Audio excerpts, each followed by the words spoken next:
नमाज कहां शुरू होती है? अल्लाह अकबर से। वो बड़े बड़े कठमुल्ला हजरात जिनकी दाढ़ी नाफों से नीचे रहती है और जिनके पैजामे टखनों से ऊपर रहते हैं, मैं चैलेंज करता हूं कि अहले बैत को छोड़ दें और अहले बैत को छोड़ने के बाद सिर्फ अल्लाह अकबर की डिफिनेशन बता दें, किस्सा खत्म हो गया। पूरी नमाज को जाने दीजिए। चैलेंज करता हूं, जहां तक मेरी आवाज जाती है, मैं कभी किसी को बुरा नहीं कहता, लेकिन मेरा चैलेंज है कि अहले बैत को माइनस कर दीजिए और माइनस करने के बाद दुनिया के बड़े से बड़े किसी आलिम को ले आइए, मैं उससे एक सवाल पुट अप करता हूं कि what do you understand by अल्लाह अकबर? क्या माने हैं अल्लाह अकबर के? थक जाएंगे सब, थक गए सब, थक चुके हैं सब, इसलिए आपके सामने ये उसका एक शख्स ने आकर इमाम जाफर सादिक से पूछा,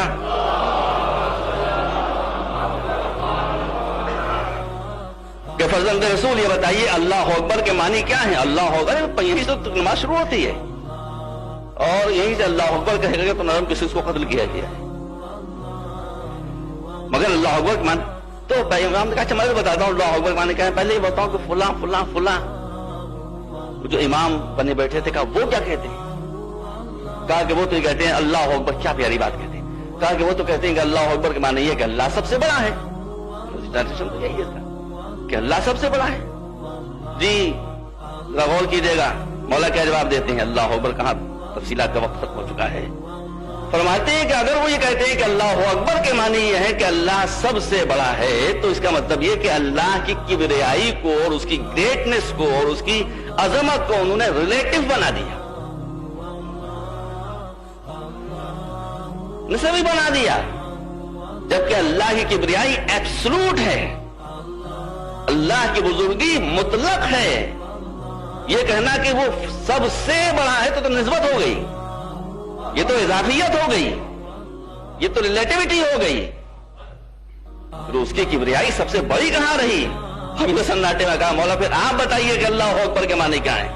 तो आपने फरमाया कि अल्लाह अकबर के माने ये हैं कि अल्लाह अकबरो मिन अन यूसफ। ये है सही डिफिनेशन। फरमाते हैं कि अल्लाह अकबर के मानी यह है कि तुम अपनी जबान के पूरी डिक्शनरी को इस्तेमाल करने के बाद भी अल्लाह को डिफाइन नहीं कर सकते। वो तारीफ और तौसीफ से बड़ा है।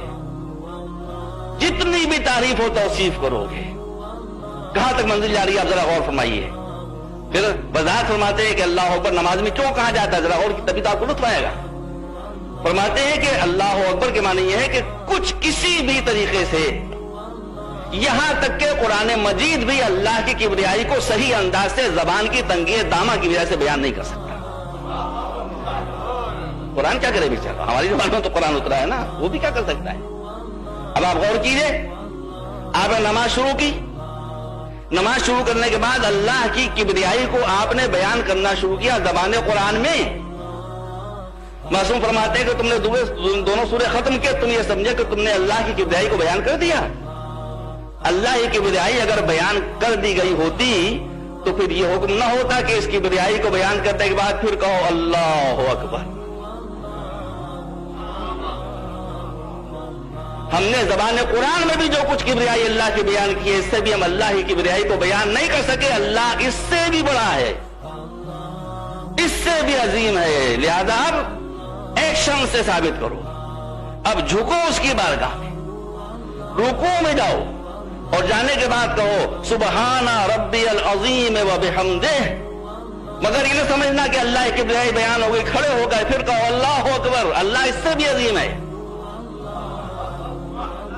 अब क्या करे इंसान? अब क्या करे इंसान?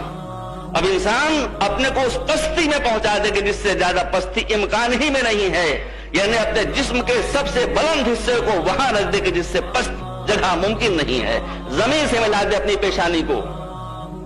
यह है अमल की मंजिलों। फिर अब सजदे में सर रखने के बाद कहे सुबहाना रब्बियल आला व बिहम्दिह, तो सबसे बुलंद है, मगर सजदे सर उठा तो फिर कहे अल्लाह अकबर, अब भी बयान नहीं हो सका।